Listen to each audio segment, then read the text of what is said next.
কোরআনুল কারীমে আল্লাহ বলেছে সূরা জুমারের মধ্যে আছে প্রত্যেক মানুষের আল্লাহ তাআলা তার রূহ তার দেহ থেকে দুইবার আলাদা করে, একবার চূড়ান্ত ভাবে মালাকুল মউত আজরাইল দিয়া, আর দ্বিতীয় খোদার কসম আল্লাহ বলছে প্রত্যেকবার বান্দা যখন ঘুমায় আল্লাহ তার রূহটা তার দেহ থেকে আলাদা করে নেয়।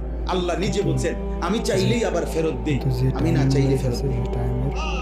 একটু বেশি দেয়। আল্লাহু ইয়াতাওয়াফাল আনফুসা হিনা মাউতিহা ওয়াল্লাতী লাম তামুত ফী মানামিহা ফায়ুমসিকুল্লাতী কাদা আলাইহাল মাউত ওয়া ইউরসিলুল উখরা ইলা আজালিন মুসাম্মা।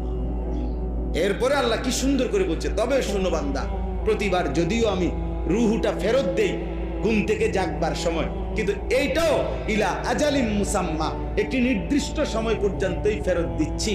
এই ফেরত দিলেও তুমি ধোঁকা খাইও না যে কোনোদিন আটকাবো না, না সত্যি সত্যি একদিন রূহটা একবার নেব আজরাইল দিয়া, আর কোনোদিন